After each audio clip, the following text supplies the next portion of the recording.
صحت اور بیماری انسانی زندگی کے ساتھ ساتھ ہیں. انسان کی زندگی کے کوئی بھی 2 دن ایک جیسے نہیں ہوتے. آج اگر انسان خوش ہے تو کل اداس ہوگا. اگر آج وہ اپنے جسم میں قوت محسوس کر رہا ہے تو کل بیمار ہو سکتا ہے. انسان کے اوپر دن میں بھی کئی بار مختلف طرح کی کیفیات گزرتی ہیں. کبھی انسان روحانی طور پر، جذباتی طور پر بیمار ہوتا ہے اور کبھی انسان جسمانی طور پر بیمار ہو جاتا ہے. بیماری کی کیفیت صحت کی کیفیت سے مختلف ہوتی ہے اور ہر انسان اس کو محسوس کر سکتا ہے. ایسی صورت میں انسان کو دوا کے ساتھ ساتھ اللہ سبحانہ وتعالیٰ کی طرف رجوع کرنا چاہیے اور اپنے لیے خوب خوب دعائیں کرنی چاہیے. بعض اوقات بیمار خود اپنے لیے دعا نہیں کر سکتا تو بیمار کی عیادت کرنے والے اور بیمار کو دیکھنے والے، اس کے دوست، رشتہ دار، عزیز، اقربا اور ایون ہسپتال کا عملہ مریض کے لیے ایسی دعائیں پڑھ سکتا ہے جو اس کے لیے شفا یابی کا ذریعہ ہو سکتی ہیں.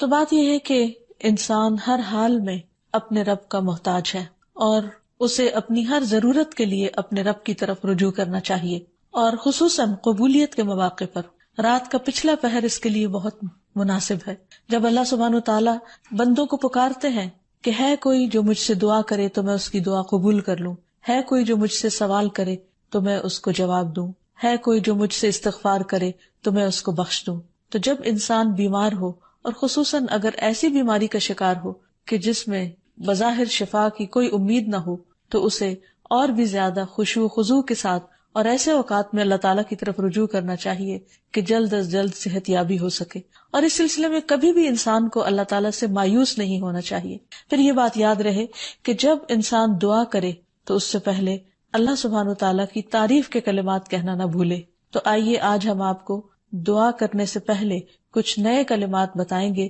جو اللہ سبحانہ وتعالیٰ کی حمد و ثنا پر مبنی ہے. ربنا لک الحمد ملء السماوات والارض وملء ما شئت من شيء بعد اهل الثناء والمجد احق ما قال العبد وكلنا لك عبد اللهم لا مانع لما اعطيت ولا معطي لما منعت ولا ينفع ذا الجد منك الجد. اے ہمارے رب، تمام تعریفیں تیرے ہی لیے ہیں جن سے آسمان اور زمین بھر جائیں اور اس کے بعد جو تو چاہے وہ بھی اس سے بھر جائے. تو ہی تعریف اور بزرگی کے لائق ہے. بندے جو کہتے ہیں تو ان کا سب سے زیادہ حقدار تو ہے اور ہم سب تیرے بندے ہیں. اے اللہ، جسے تو عطا کرنا چاہے اس سے کوئی روک نہیں سکتا اور جسے تو نہ دینا چاہے اسے کوئی دے نہیں سکتا، اور کسی مرتبے والے کی بزرگی تیرے سامنے کوئی فائدہ نہیں دے سکتی. یعنی اللہ سبحانہ وتعالیٰ کے علاوہ کوئی بھی اور ایسا نہیں ہو سکتا جو انسان کی مشکل کو آسان کر سکے. تو آئیے اس کے ساتھ ہم دیکھتے ہیں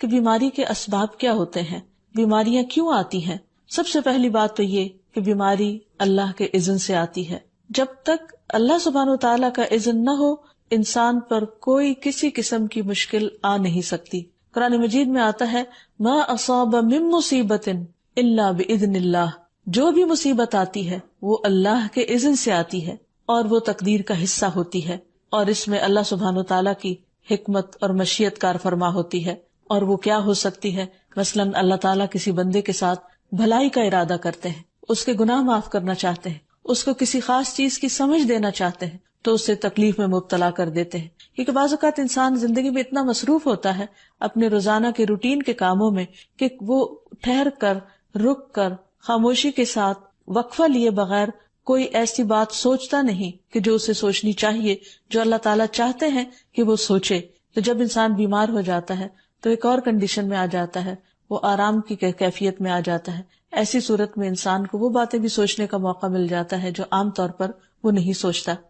پھر اسی طرح ہمیں ہمارا دین یہ بھی بتاتا ہے کہ بعض اوقات انسان پر بیماری یا کوئی بھی تکلیف اس کے اپنے ہاتھوں کی کمائی سے آتی ہے، یعنی اس کا اپنا کوئی گناہ یا قصور ہوتا ہے جس کی بنا پر اسے وہ تکلیف پہنچتی ہے. قرآن مجید میں آتا ہے وَمَا أَصَابَكُم مِّن مُّصِيبَةٍ فَبِمَا كَسَبَتْ أَيْدِيكُمْ وَيَعْفُو عَن كَثِيرٍ. اور تمہیں جو بھی مصیبت پہنچی تو وہ اس وجہ سے ہے جو تمہارے ہاتھوں نے کمایا، اور وہ بہت سی چیزوں سے درگزر کر جاتا ہے. اسی طرح بعض اوقات انسان کی بیماریاں اس کے کسی گناہ کا نتیجہ ہوتی ہیں. عمر رضی اللہ عنہ نے جب عباس رضی اللہ عنہ سے بارش کی دعا کرنے کے لیے کہا تو انہوں نے کہا اے اللہ، بے شک مصیبتیں گناہوں کی وجہ سے ہی نازل ہوتی ہیں اور انہیں صرف توبہ ہٹا سکتی ہے. پھر اسی طرح ایک اور روایت میں آتا ہے رسول اللہ صلی اللہ علیہ وسلم نے فرمایا جب بھی کسی رگ یا آنکھ کو نقصان پہنچتا ہے تو وہ کسی نہ کسی گناہ کی وجہ سے ہوتا ہے، لیکن جو تکالیف اللہ تعالیٰ ویسے ہی ٹالتا رہتا ہے وہ کہیں زیادہ ہو جاتی ہیں۔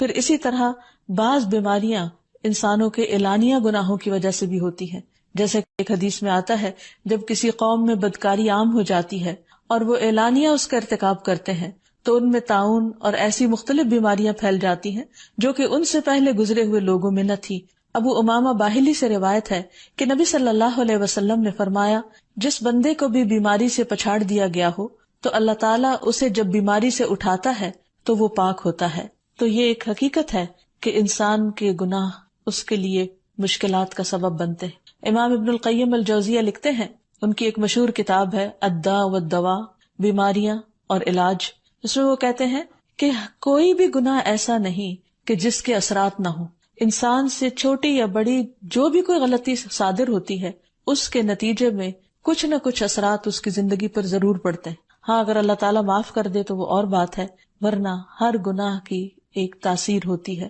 اور ان تاثیرات میں سے ایک چیز یہ ہے کہ انسان مختلف قسم کی بیماریوں میں مبتلا ہو جاتا ہے۔ اسی لیے ہم دیکھتے ہیں کہ جب انسان بیماری میں مبتلا ہوتا ہے تو اللہ تعالیٰ اس بیماری کو اس کے گناہوں کا کفارہ بنا دیتے ہیں۔ جیسے حدیث میں آتا ہے کہ جس مسلمان کو کانٹا چبھے یا اس سے زیادہ کوئی تکلیف پہنچتی ہے تو اللہ تعالیٰ اس کے ذریعے اس کے گناہوں کو اس طرح دور کر دیتا ہے جس طرح درخت سے اس کے پتے جھڑتے ہیں۔ تو اس سے ہمیں یہ پتہ چلتا ہے کہ بیماریوں کے آنے کے مختلف اسباب ہوتے ہیں۔ بیماری بہرحال جس بھی وجہ سے آئے، لیکن اصل چیز دیکھنے کی یہ ہے کہ مومن کا رویہ کیا ہے۔ مومن کو اگر کوئی کانٹا بھی چبھتا ہے تو وہ اس پر صبر کرتا ہے۔ اس لیے بیماری یا تکلیف کے آنے پر انسان کو اللہ سے راضی رہنا چاہیے، شکوہ نہیں کرنا چاہیے، کیونکہ جو اللہ سے راضی ہو جاتا ہے کسی آزمائش پر، اللہ تعالیٰ بھی اس سے راضی ہو جاتا ہے۔ پھر اسی طرح اللہ تعالیٰ کا شکر ادا کرنا چاہیے، کیونکہ بیماری اس سے زیادہ شدید بھی ہو سکتی تھی، لہٰذا انسان کو اللہ تعالیٰ جس حال میں رکھے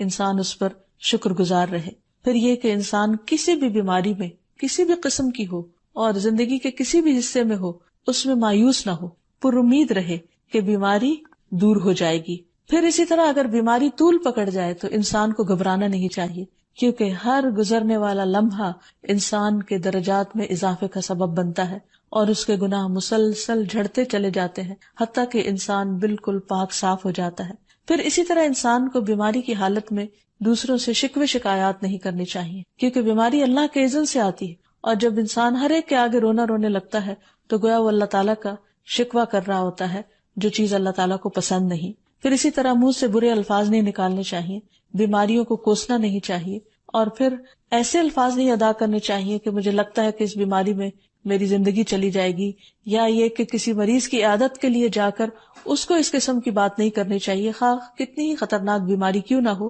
ہمیشہ اسے امید دلانے چاہیے، کیونکہ مایوسی کے الفاظ اور برے بھلے اور منفی قسم کی باتیں اللہ تعالیٰ کو پسند نہیں، اور انسان ویسے بھی جیسے سوچتا ہے پھر اس کے ایکشن اس کے مطابق ہونے لگتے ہیں۔ اب یہ ہے کہ انسان بیماری میں دوا ضرور کرے، کیونکہ حدیث میں آتا ہے کہ اللہ تعالیٰ نے کوئی بیماری ایسی نہیں اتاری جس کے لیے دوا نہ اتاری ہو۔ ہاں جسے معلوم ہو اسے معلوم ہوتا ہے، اور جسے نہیں معلوم ہوتا اسے نہیں معلوم ہوتا۔ بعض اوقات اللہ تعالیٰ ڈاکٹر کے دل میں ڈال دیتا ہے اور اس کا علاج اس کو سمجھ میں آ جاتا ہے، اور بعض اوقات وہ بیماری لا علاج ہوتی ہے، حالانکہ اس کا علاج موجود ہوتا ہے مگر کسی کو بھی علاج سمجھ میں نہیں آتا۔ بہرحال نوعیت کچھ بھی ہو تو علاج ضرور کراتے رہنا چاہیے، اور کبھی مایوس نہیں ہونا چاہیے کہ اس بیماری کا علاج ہو نہیں سکتا، نہیں، ایک کے بعد ایک کوشش انسان کرتا رہے، اور جب اللہ کا اذن ہوگا بیماری دور ہو جائے گی۔ اور اس کے ساتھ ساتھ انسان یہ بھی یقین رکھے کہ شفا اللہ کے ہاتھ میں ہے، کسی ڈاکٹر کے ہاتھ میں نہیں، کسی انسان کے ہاتھ میں نہیں، کیونکہ جب تک اللہ کا اذن نہ ہو شفا نہیں ہو سکتی، خواہ کوئی کتنا بھی بڑا ڈاکٹر کیوں نہ ہو۔ اسی لیے نبی صلی اللہ علیہ وسلم کی دعاؤں کے آخر میں آتا ہے کہ لا شفا الا شفاؤک، کوئی شفا نہیں مگر تیری ہی شفا، یعنی جو اللہ سبحانہ وتعالیٰ اپنے بندے کو شفا عطا کرے۔ پھر اسی طرح یہ ہے کہ حضرت ابراہیم علیہ السلام نے اللہ سبحانہ وتعالیٰ کے بارے میں فرمایا تھا کہ وَإِذَا مَرِضْتُ فَهُوَ يَشْفِينِ، کہ جب میں بیمار ہوتا ہوں تو وہی مجھے شفا دیتا ہے، یعنی اللہ تعالیٰ ہی اس بیماری کو دور کرتا ہے۔ اسی طرح ایک اور روایت سے بھی پتہ چلتا ہے کہ شفا دراصل اللہ سبحانہ تعالیٰ کے ہاتھ میں ہے۔ حضرت عائشہ سے مروی ہے کہ رسول اللہ صلی اللہ علیہ وسلم دم کیا کرتے تھے اور یہ دعا پڑھتے تھے، امسح البأس رب الناس بیدک الشفاء لا یکشف الکرب الا انت، اے لوگوں کے رب تکلیف کو دور کر دے، تیرے ہی ہاتھ میں شفا ہے، تیرے سوا اس کو دور کرنے والا اور کوئی بھی نہیں۔ پھر اسی طرح انسان جب کسی بیمار کی عیادت کے لیے جائے تو اس پر بھی دعا پڑھے اور اس کے لیے دعا کرے۔ رسول اللہ صلی اللہ علیہ وسلم نے فرمایا، جو مسلمان کسی ایسے بیمار کی عیادت کے لیے اس کے پاس آئے جس کی موت کا وقت قریب نہ آیا ہو اور 7 مرتبہ یہ پڑھے، اسأل اللہ العظیم رب العرش العظیم ان یشفی فلانا من وجعہ، میں اس عظمت والے اللہ سے سوال کرتا ہوں جو عرش عظیم کا رب ہے کہ فلاں کو اس کی تکلیف سے شفا عطا فرمائے، تو اللہ عز و جل اسے شفا عطا فرما دیتا ہے۔ اور پھر ہم دیکھتے ہیں کہ تمام انبیاء اپنی بیماریوں میں، تکلیفوں میں اللہ تعالیٰ کو پکارتے تھے، جیسا کہ ایوب علیہ السلام کی دعا قرآن مجید میں آتی ہے۔ اور ایوب جب اس نے اپنے رب کو پکارا کہ بے شک مجھے تکلیف پہنچی ہے اور تو رحم کرنے والوں میں سب سے زیادہ رحم کرنے والا ہے،